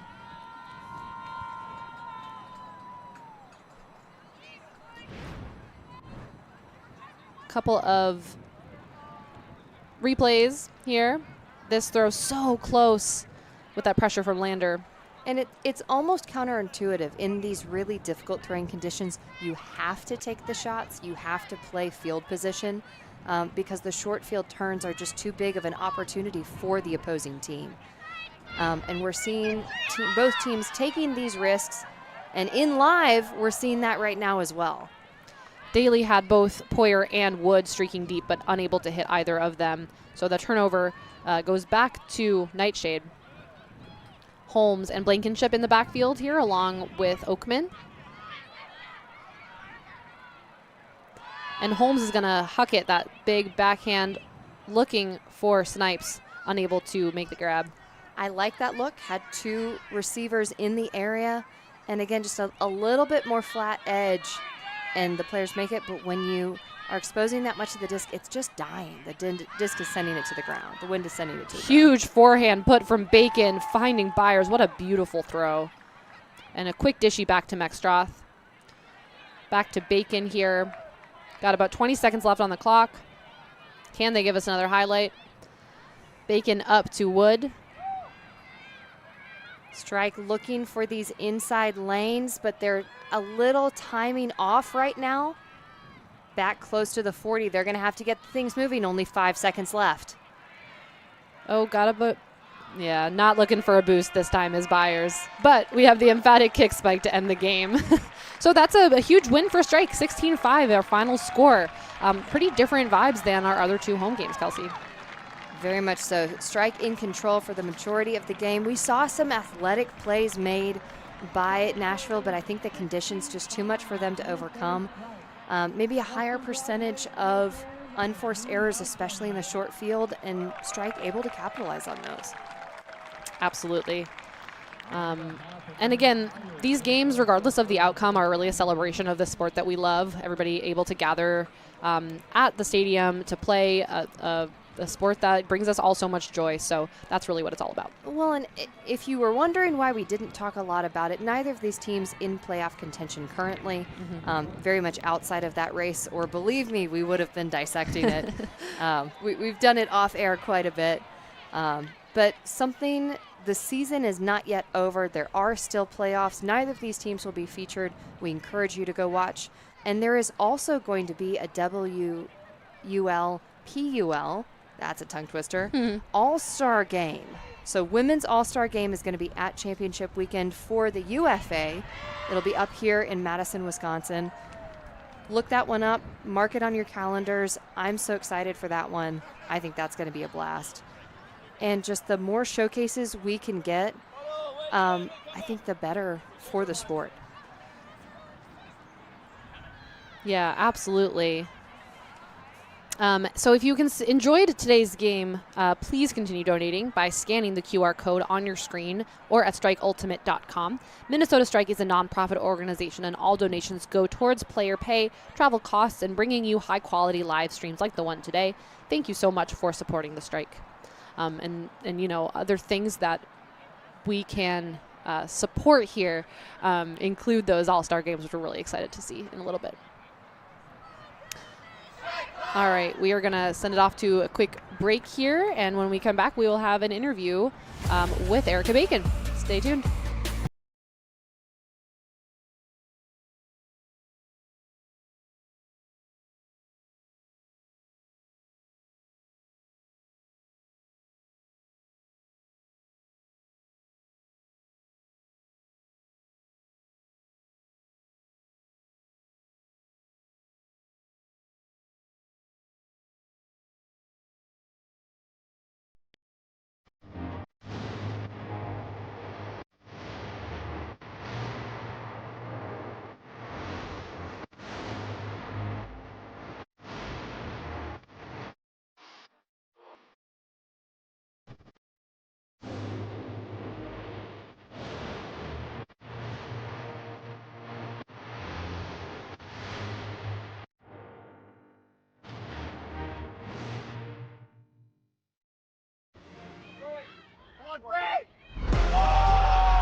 Hello, fans of the Minnesota Strike. If you're looking to buy your next home or sell the home you're already in, you can trust Realty Guy to help you navigate this treacherous housing market. Bitten by a radioactive housefly in 1993, mild-mannered realtor Brent Johnson became Realty Guy, your real estate super agent. Brent Johnson, Realty Guy with Keller Williams Realty, teamrealtyguy.com.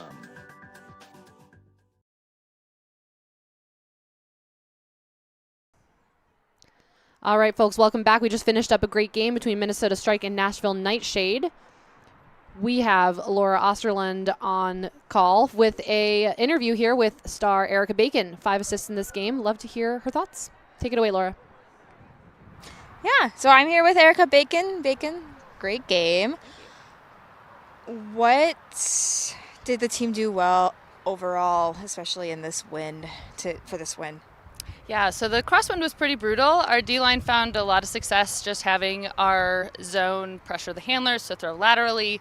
Laterally on the field was straight upwind, straight downwind, so that gave us a lot of turns. Offensively, I think we did a good job of just reading what the defense was giving us, because our cutters were open all over the place as long as we were patient and reading what they were giving us. So this is our last game of the season. Do you have any reflections of our season in general? Yeah, I mean, it's always hard to get more losses than you want or you feel you deserve. But, you know, the strike season for a lot of us is about Minneapolis community building. I get to play with a lot of players that I don't play with in club. I get to play in a different capacity than I do in club, and so having that kind of new mix of community building is always really valuable. In, the win-losses, you got to let them go and enjoy the ride, really. And finally, do you have any shout-outs you want to give? I really got to shout out all of the people that in the past years have built Strike. I mean, it's easy to remember, or it's easy to feel like this is kind of a given at this point, but having a women's and inclusive pro league is just really special, and I want to thank everyone that paved the way for us, and also my husband and my daughter. I love them. All right. Thank you so much. There you have it. Back to you in the booth. All right, thanks so much, Laura. Great to hear from Erica Bacon there, and really shouting out the community and the people that have made Strike what it is over the years. It's exactly right, because an organization is so much more than what you see on the field. There are, hours, and we see coaches as well, just so much effort and investment that goes in to teams and programs like Nashville NightShade and like this Minnesota Strike one. We saw one heck of a game in some pretty grueling conditions today, and Minnesota Strike was the team that rose to the occasion. And speaking of folks from behind the scenes that make things happen, we want to shout out our crew, as this is our last broadcast of the season. So shout out to Ryan McHugh, Claire Riley, Lauren Beaubear, Colin McDougall, Sam Hirschhorn, Tim Mecklin, and Laura Osterland. Again, Kelsey Percy standing next to me as well.